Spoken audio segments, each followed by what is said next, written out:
Fala galera, café coberta na área.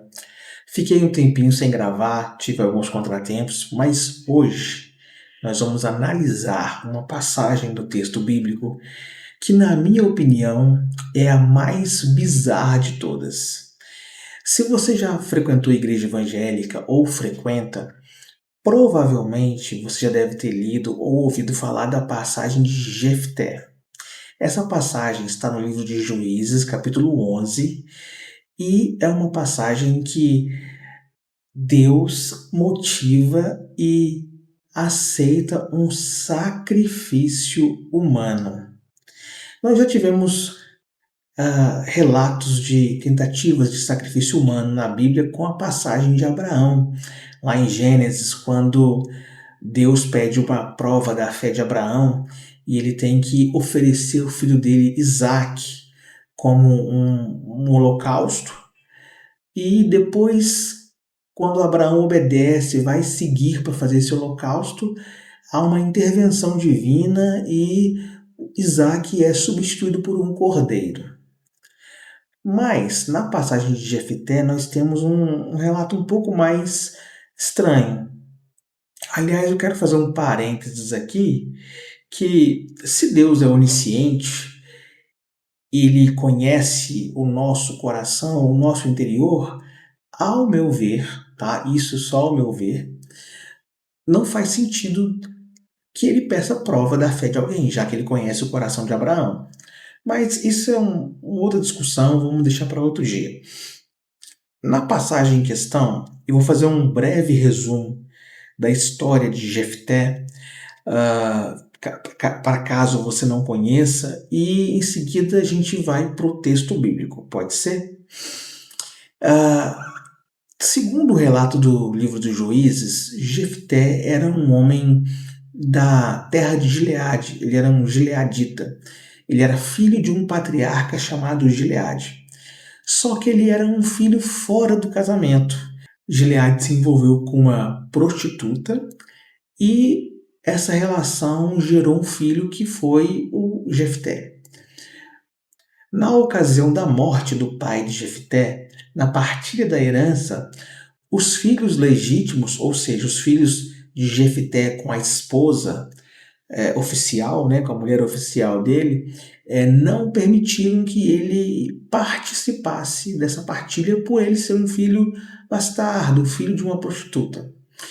E esse Jefté, ele vai morar numa terra chamada Terra de Tobi, e passam-se os anos, ele vai tocando a vida, a Bíblia ignora os relatos intermediários, né? Não tem episódio filler na Bíblia. Acontece que passa o tempo e os amonitas vão guerrear contra o povo de Gileade, o povo daquela terra, daquela província.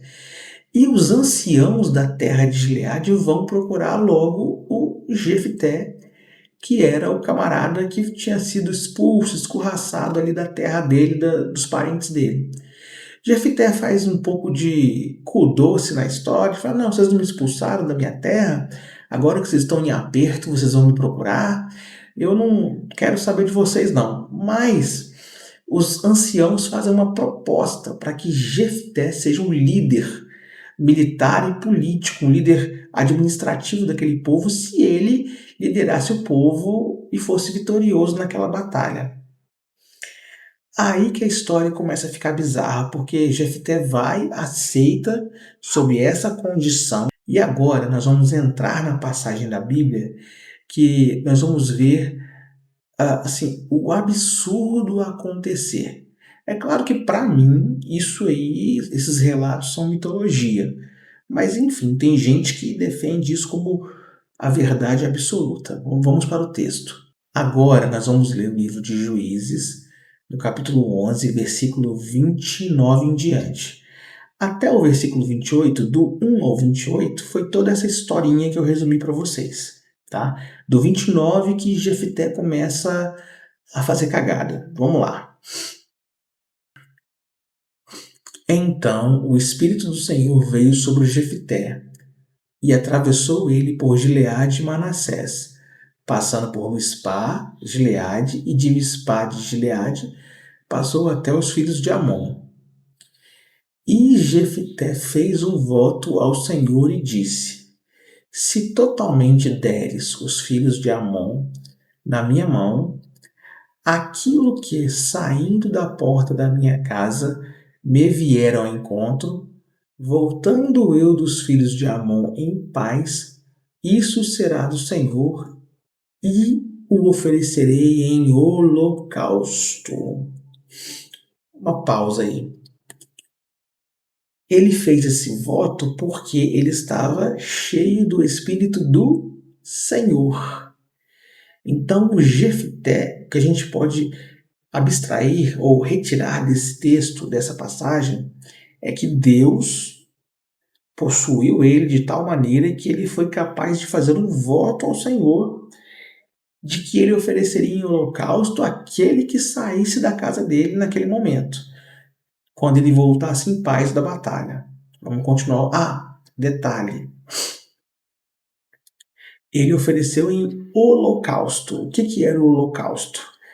Das ofertas da expiação de pecado que o povo fazia, de sacrifícios de animais, o holocausto era uma oferta em que a vítima, ou seja, o animal ele era morto e ele tinha o seu corpo e o seu sangue queimados sobre o altar.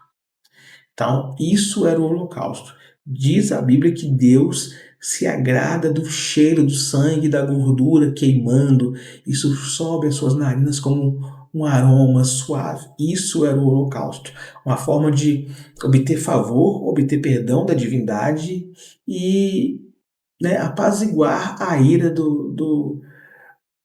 da divindade com relação ao pecado do homem, né? Mas vamos lá. Jefté fez essa oferta aí, fez esse voto.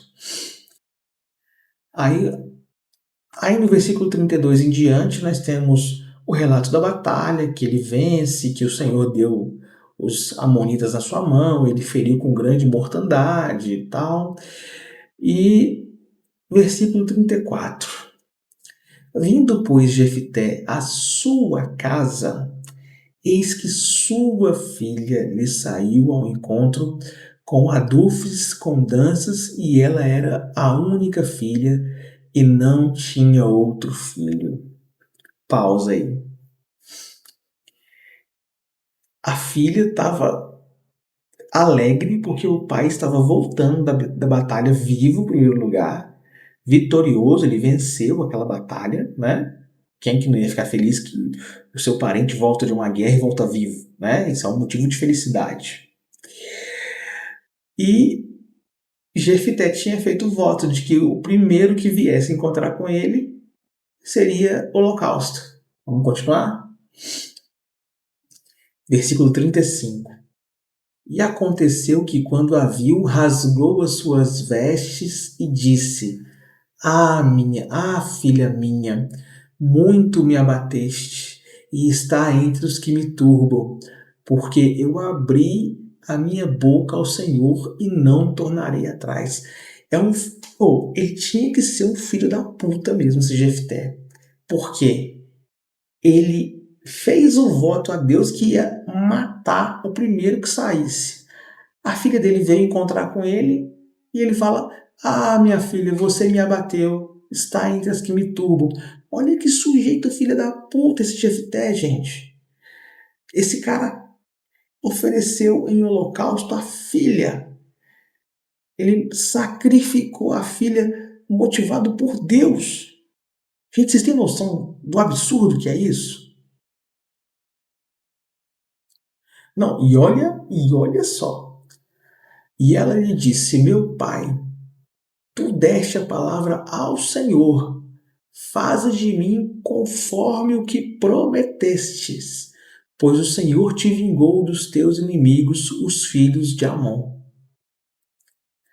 Gente, não tem cabimento uma história dessa. Essa história não faz o menor sentido. E disse mais a seu pai: concede-me isto, deixe-me por 2 meses que vá e desça pelos montes e chore a minha virgindade. Ou seja, ela nem casar iria. Eu e as minhas companheiras. E disse: vai, deixou-a ir por 2 meses. E ela foi com suas companheiras e chorou a sua virgindade pelos montes. E sucedeu que ao fim de 2 meses tornou ela para o seu pai, ao qual cumpriu nele o voto que tinha feito, e ela não conheceu, não conheceu o homem, ou seja, não se casou, não teve relações sexuais. Daí veio o costume em Israel, que as filhas de Israel iam de ano em ano lamentar por 4 dias a filha de Jefté, o gileadita. Pelo amor de Deus, pelo amor do Criador, você acha que essa história foi motivada por um Deus de amor? Gente, não tem cabimento. Eu, se fosse essa menina, eu ia mandar Jefté pra casa do cacete. Ele ia sumir, ele ia desaparecer, ele nunca mais, ele ia resolver com Javé.